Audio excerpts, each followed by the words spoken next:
Assalamualaikum warahmatullahi wabarakatuh. Kisah yang mau saya ceritakan di video ini nggak ada niat untuk menyinggung, menilai, atau menjatuhkan siapapun. Kalau ada kesamaan nama tempat atau lainnya, itu cuma kebetulan. Saya harap kita bisa ambil hikmah dari cerita ini. Sebelum mulai, saya mohon keikhlasan teman-teman untuk subscribe dan like. Semoga kalian semua sehat, panjang umur, dan rezekinya lancar. Tonton sampai selesai karena akan sangat menguras emosi hidup. Arya merasa hidupnya kosong sebelum bertemu dengan Nadira. Sebagai seorang pemuda desa yang sederhana, Arya tidak pernah membayangkan bahwa cinta akan datang. Arya mendapatkan pesan dari seseorang yang belum pernah ia temui. Setiap hari terasa sama. Bangun pagi, bekerja di ladang, pulang ke rumah, dan mengulang hal yang sama esok harinya. Hingga suatu hari, sebuah pesan dari seseorang yang tidak dikenal muncul di notifikasi media sosialnya. "Hai, boleh kenalan?" Itulah pesan pertama dari Nadira. Siapa sangka, dari kata-kata sederhana itu, hidup Arya berubah total. Dalam hitungan minggu, Nadira menjadi bagian dari kesehariannya. Namanya selalu terlintas dalam pikiran Arya, bahkan sebelum ia membuka matanya di pagi hari. Arya tak menyangka bahwa wanita berhijab, yang tampak begitu anggun dan berwibawa ini, akan mengisi kekosongan dalam hatinya. Nadira adalah harapan dan impian baru bagi Arya. Ia percaya, di balik hijabnya, tersembunyi kecantikan yang tak tertandingi, seperti kesucian jiwanya yang terpancar dari setiap kata manis yang ia kirimkan lewat pesan teks. Malam hari Arya kini dipenuhi dengan percakapan panjang bersama Nadira, bercanda, dan berbagi impian tentang masa depan. Di sanalah cinta mulai tumbuh. Cinta yang kuat, yang tak pernah ia ragukan. Cinta yang begitu Arya yakini akan membawa kebahagiaan. Namun, siapa yang tahu bahwa cinta ini adalah awal dari sebuah mimpi buruk, yang tak terbayangkan? Segalanya terasa begitu alami dan indah. Di usia 26 tahun, Arya merasa dirinya sudah cukup dewasa untuk membangun sebuah hubungan serius. Nadira, wanita yang ia kenal di dunia maya, bukan hanya menarik secara fisik. Meskipun selalu muncul dengan hijab dan cadar, tetapi juga membuat Arya merasa dihargai dan dicintai.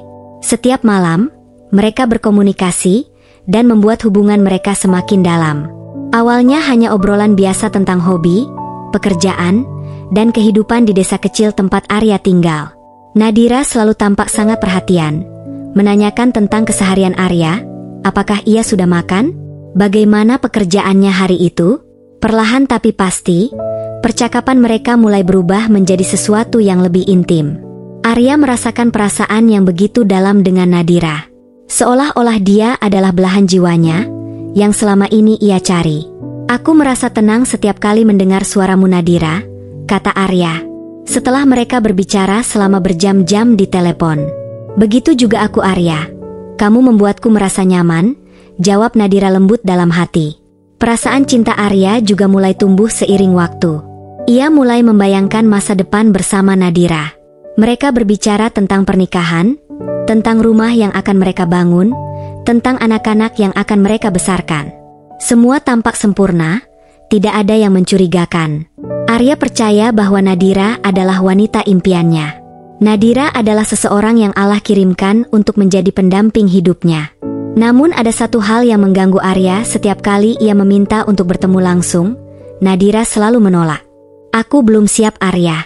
Aku ingin kita lebih mengenal satu sama lain dulu," katanya. Arya mengerti dan menghormati keinginannya. Meskipun ada keraguan kecil di dalam hatinya, ia menolak untuk berpikir negatif. Mungkin dia memang sangat menjaga dirinya, pikir Arya. Setahun penuh mereka menjalin hubungan, tetapi Arya baru bertemu Nadira beberapa kali. Setiap kali bertemu, Nadira selalu mengenakan cadar yang menutupi wajahnya sepenuhnya. Arya tidak pernah melihat wajahnya secara langsung, hanya sekilas dari mata yang terlihat. Meski demikian, Arya tidak pernah merasa perlu mencurigai apapun. Ia terbuai oleh cinta yang mendalam dan oleh percakapan panjang yang terasa sangat tulus. "Aku yakin kita akan bersama selamanya," kata Arya suatu malam saat mereka berbicara tentang masa depan. "Insya Allah Arya, aku juga berharap demikian," jawab Nadira dengan nada yang selalu membuat hati Arya bergetar. Sementara hati Arya penuh dengan harapan, keluarganya mulai merasakan sesuatu yang tidak beres. Ibunya, seorang wanita desa yang bijaksana, merasa ada yang aneh dengan hubungan putranya. Nadira terlalu tertutup, bahkan dengan keluarga calon suaminya sendiri. Setiap kali ia datang ke rumah Arya, ia selalu menjaga jarak. Tidak pernah ada percakapan yang mendalam antara Nadira dan keluarga Arya. Dia sangat pendiam dan selalu menutupi wajahnya. Suatu hari ibunya bertanya kepada Arya, "Kenapa Nadira tidak pernah terlihat nyaman berada di sekitar kita?" Arya tidak ingin menghiraukan pertanyaan ibunya. Baginya, cinta adalah tentang saling percaya. Ia tidak ingin merusak kepercayaannya kepada Nadira, hanya karena berita yang belum tentu benar, tetapi di dalam hatinya, kegelisahan mulai tumbuh. Setiap kali ia mencoba mendekatkan diri secara fisik, Nadira selalu menolak. "Aku belum siap," katanya, atau "aku sedang tidak enak badan." Meski demikian, Arya tidak ingin memaksa. Ia percaya bahwa Nadira memiliki alasannya sendiri. Tapi semakin lama, alasan itu semakin sulit diterima oleh logikanya. Ada sesuatu yang ia rasakan. Sesuatu yang tidak bisa ia ungkapkan dengan kata-kata. Setiap kali mereka bertemu, Arya merasakan jarak yang tak terlihat di antara mereka. Nadira meski hadir secara fisik, selalu tampak menjauh secara emosional. Keluarga Nadira juga terasa jauh dari kehidupan Arya. Setiap kali Arya menanyakan tentang orang tuanya, Nadira selalu memberikan jawaban yang tidak jelas. "Ayahku sudah lama pergi. Aku tidak punya banyak hubungan dengan keluargaku," katanya. Arya menerima alasan itu tanpa banyak pertanyaan, tetapi dalam hatinya, pertanyaan-pertanyaan itu terus tumbuh. Mengapa seseorang yang begitu ia cintai, tampak begitu tertutup? Suatu malam saat duduk di kamarnya, setelah berbicara dengan Nadira di telepon, Arya merenung. Ia memikirkan semua momen yang mereka habiskan bersama. Meskipun Nadira selalu ada untuknya secara emosional, ada sesuatu yang hilang. Arya tidak bisa menutupi kekhawatirannya bahwa ada sesuatu yang Nadira sembunyikan. Namun cinta yang begitu kuat membuatnya menepis semua kecurigaan itu. Bagaimana mungkin seseorang yang selalu bersikap baik dan perhatian berbohong kepadanya? 12 April 2024, Arya tidak pernah merasa sebahagia ini sebelumnya. Pernikahan yang ia impikan akhirnya tiba. Dan ia akan resmi menikah dengan wanita yang sangat ia cintai. Nadira, wanita berhijab yang selama ini ia kenal, hatinya penuh kelembutan dan akan menjadi pendamping hidupnya. Kabar pernikahan Arya pun menjadi perbincangan di desa kecil Wangun Jaya. Semua orang menantikan hari besar itu, terutama keluarga Arya. Meski mereka merasa ada sedikit keganjilan, tetapi mereka tetap mendukung penuh keputusan Arya. Pernikahan sederhana itu dilangsungkan di rumah Arya, dengan dihadiri keluarga dekat dan beberapa tetangga. Tidak ada keluarga dari pihak Nadira yang hadir, tetapi ia menjelaskan hal tersebut dengan alasan ayahnya telah lama pergi dan tidak bisa ditemui. Nadira bahkan meminta seorang tokoh agama setempat untuk menjadi wali nikahnya. Keputusan ini membuat keluarga Arya sedikit heran, tetapi mereka tidak ingin memperkeruh suasana pada hari bahagia itu. Mereka memilih untuk percaya, mungkin memang ada alasan mendalam di balik ketidakhadiran keluarga Nadira. Ketika Nadira muncul di hari pernikahan itu, dengan busana pengantin putih yang indah, dan cadar yang tetap menutupi wajahnya, Arya tidak bisa menahan air mata haru. Ia menatap calon istrinya dengan penuh cinta. Nadira adalah sosok wanita yang sempurna, sederhana, taat, dan penuh perhatian. Arya yakin bahwa pernikahan ini adalah awal dari kehidupan baru yang dipenuhi kebahagiaan. Namun ada kejanggalan yang mulai terasa pada malam pertama mereka sebagai suami istri. Malam itu, setelah semua tamu pulang dan suasana rumah kembali tenang, Arya dan Nadira akhirnya berada di kamar mereka. Rasa gugup bercampur dengan kebahagiaan memenuhi diri Arya. Ia menantikan momen intim pertama mereka. Momen yang selama ini ia impikan sebagai simbol ikatan cinta yang lebih mendalam. Tetapi ketika Arya mulai mendekat untuk menyentuh Nadira, ada sentakan yang terasa dari tubuhnya. Nadira menoleh pada Arya dengan lembut, tetapi ia meminta satu hal yang membuat Arya sedikit terkejut. "Arya, matikan lampunya dulu," kata Nadira dengan suara lembut, tetapi terdengar seperti perintah yang tidak bisa ditawar. Arya mengerutkan kening tapi sambil mengangguk. "Baik, kalau itu membuatmu lebih nyaman," kata Arya ke Nadira. Tanpa banyak berpikir, Arya mematikan lampu di kamar, membuat ruangan itu menjadi gelap gulita. Dalam pikirannya, Mungkin Nadira merasa malu atau gugup dan ia tidak ingin berprasangka buruk. Bagi Arya ini adalah hal kecil yang tidak perlu dipersoalkan. Tetapi saat malam semakin larut, Arya mulai merasakan ada sesuatu yang aneh. Setiap kali Arya mencoba mendekat, Nadira selalu menghindar. Ada jarak yang tidak bisa ia lewati. Seolah ada dinding tak terlihat yang memisahkan mereka. Arya yang sudah menanti momen ini begitu lama merasa bingung dan sedikit kecewa. "Nadira, ada apa? Apa kamu tidak nyaman dengan hal itu?" Arya bertanya dengan lembut dan mencoba memahami istrinya.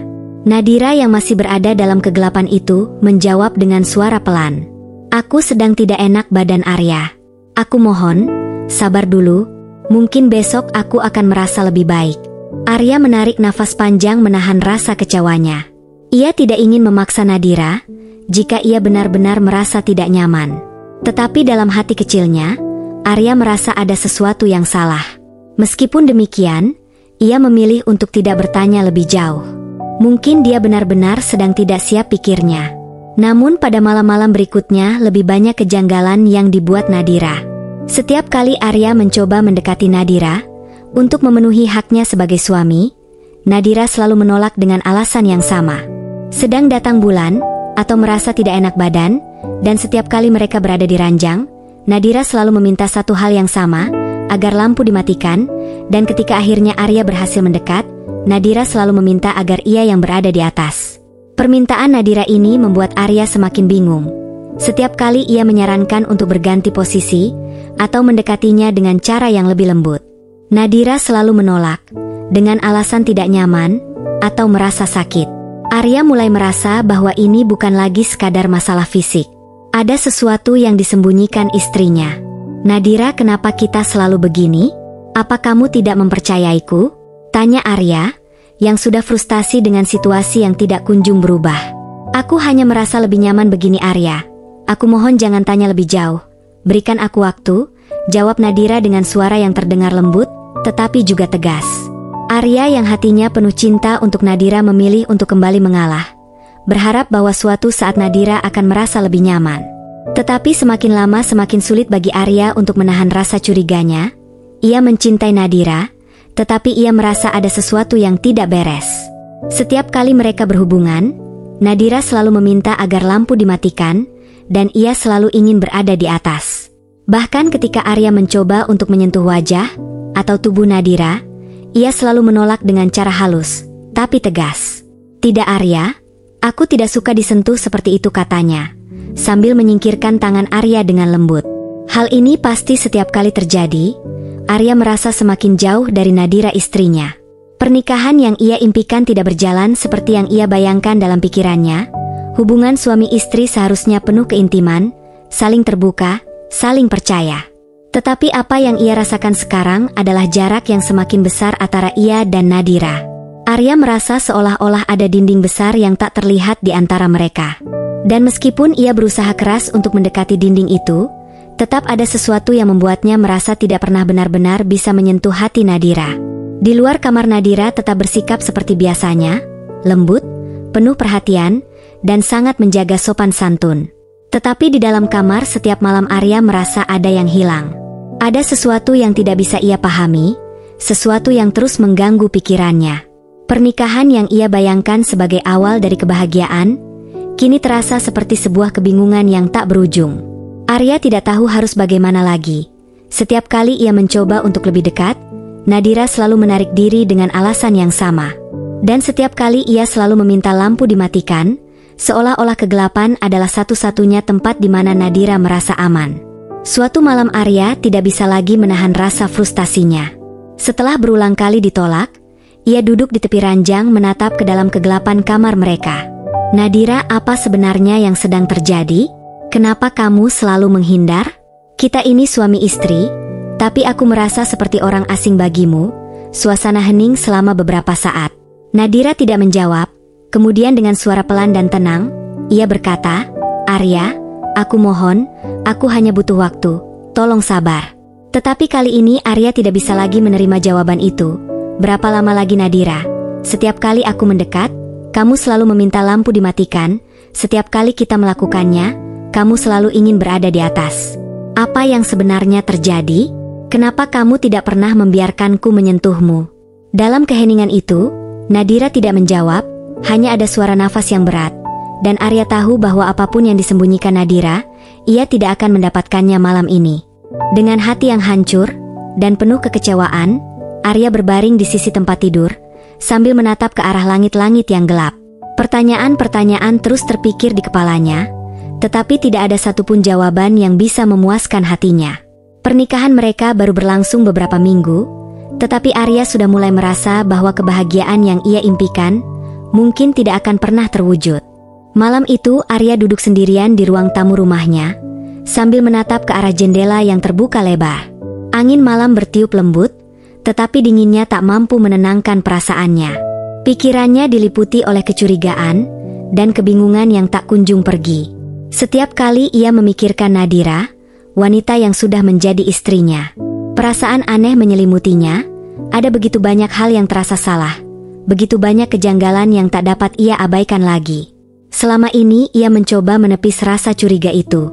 Ia mencintai Nadira dan tidak ingin berpikir buruk tentangnya. Namun setiap malam yang mereka habiskan bersama, setiap kali Nadira menolak untuk berhubungan intim dengan alasan yang sama. Kecurigaan itu semakin sulit ditepis.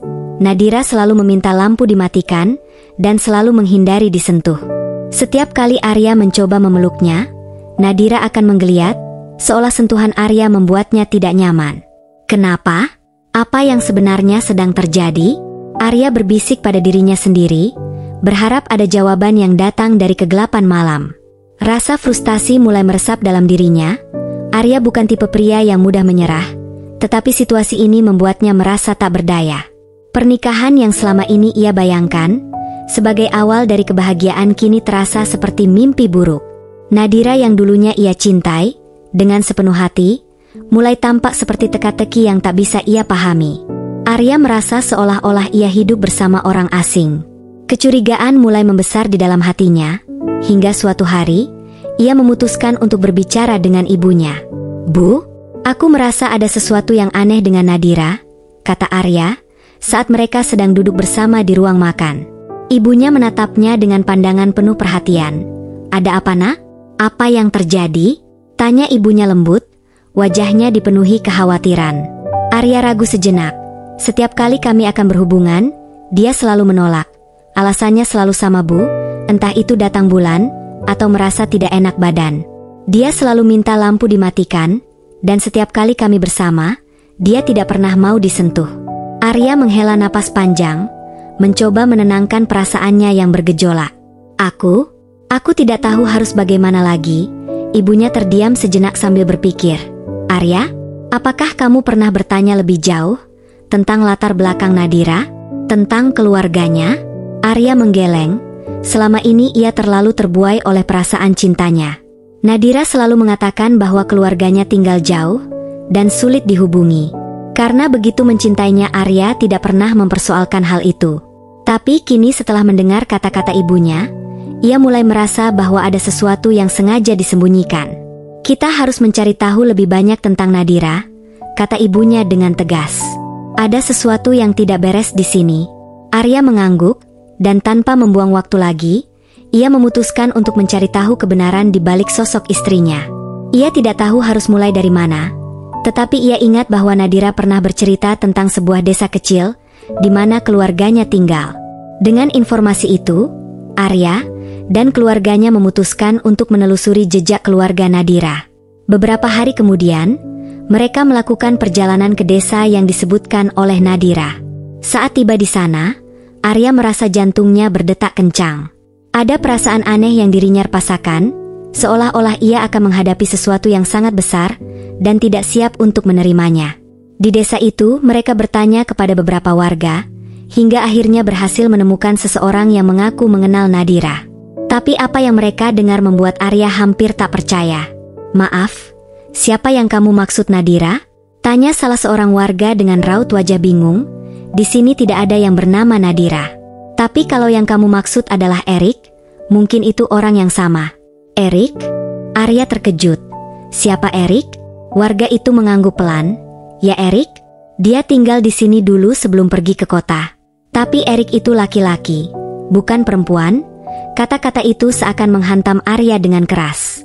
Ia merasa seolah-olah dunia di sekelilingnya tiba-tiba berhenti. Laki-laki? Arya mengulangi kata itu. Suaranya terdengar parau, nyaris tak keluar. Ya, Erik adalah seorang pria. Dulu dia sering memakai pakaian perempuan, tapi kami semua tahu dia laki-laki. Ada masalah di keluarganya dulu, jadi dia pergi dari sini beberapa tahun yang lalu. Lanjut warga itu tanpa menyadari betapa beratnya informasi yang baru saja ia sampaikan. Arya merasa tubuhnya bergetar, kakinya lemas, hampir tidak bisa berdiri tegak. Seluruh dunia di sekelilingnya terasa seperti runtuh. Nadira, istrinya, wanita yang selama ini ia cintai, ternyata adalah seorang pria.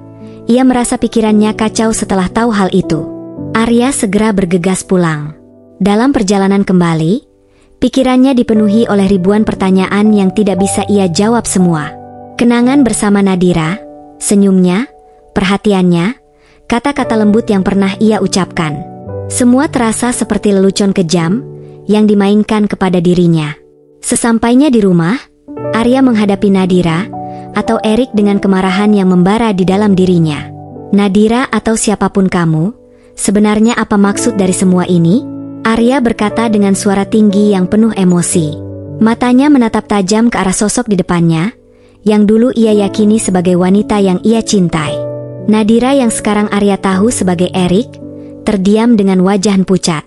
Dia tahu saat itu akan tiba, saat kebenaran tak lagi bisa disembunyikan, dengan suara yang nyaris tak terdengar. Erik akhirnya membuka mulut. Maafkan aku, Arya, aku tidak pernah bermaksud menipumu. Aku hanya ingin dicintai. Aku tidak pernah bisa mencintai sebagai diriku yang sebenarnya. Jadi aku berpura-pura menjadi seseorang yang lain. Apa? Arya tersentak, dadanya terasa sesak. Jadi semua ini, setahun kita bersama, semua itu hanya kebohongan. Erik menundukkan kepala, dan air mata mengalir di pipinya.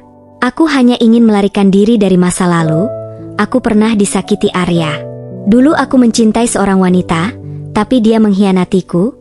Aku hancur, dan aku berpikir mungkin, kalau aku menjadi orang lain, aku bisa merasa hidup kembali. Aku tahu ini salah. Tapi semakin lama aku menjalani kebohongan ini, semakin sulit bagiku untuk berhenti. Arya tak bisa menahan diri lagi. Amarah, sakit hati, dan rasa pengkhianatan meledak dalam dirinya. Kamu menipuku, kamu membuatku percaya bahwa aku menikahi wanita yang aku cintai. Tapi ternyata kamu bukan seperti yang aku bayangkan. Erik menangis, tetapi air matanya tidak mampu meredakan kemarahan Arya. Aku tahu aku salah. Aku hanya ingin kamu mengerti, aku tidak pernah bermaksud menipumu. Aku benar-benar mencintaimu, Arya. Dalam cara yang salah, aku tahu, tapi perasaanku kepadamu tulus. Arya terdiam, ia tidak mampu berpikir, setelah apa yang baru saja ia dengar. Cinta? Kamu bicara soal cinta? Kamu tidak tahu apa artinya cinta? Cinta bukan kebohongan, cinta adalah kejujuran, saling percaya. Kamu menghancurkan semua itu. Erik hanya bisa menangis dalam diam. Di tengah kemarahan Arya, ia tahu bahwa tidak ada penjelasan yang bisa membenarkan apa yang telah ia lakukan. Dan pada saat itu Arya merasa dunianya benar-benar runtuh, hancur oleh pengkhianatan yang tak pernah ia bayangkan.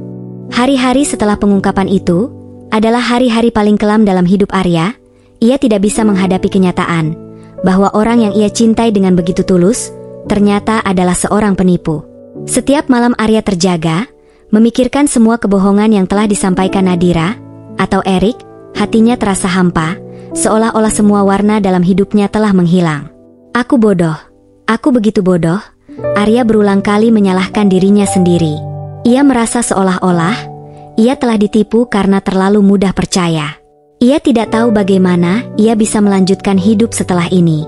Keluarganya mencoba untuk menghibur Arya, tetapi Arya tahu bahwa luka di hatinya tidak akan mudah sembuh. Di dalam kepedihannya, Arya merasa bahwa ia tidak akan pernah bisa percaya pada cinta lagi. Cinta yang pernah menjadi sumber kebahagiaan baginya, kini hanya meninggalkan bekas luka yang dalam. Meski ia mencoba melanjutkan hidup, Arya tahu bahwa kenangan tentang Nadira atau Erik akan terus menghantuinya. Dan begitulah kisah cinta yang berakhir dengan pengkhianatan. Kisah ini mengajarkan kita bahwa tidak semua yang tampaknya indah adalah kebenaran. Kadang cinta yang paling tulus sekalipun bisa berubah menjadi mimpi buruk yang menghancurkan hati. Saya ucapkan terima kasih bagi kamu yang sudah subscribe dan berkomentar di video ini. Saya doakan semoga panjang umur, sehat selalu, bahagia dunia akhirat dan kaya raya. Wassalamualaikum warahmatullahi wabarakatuh.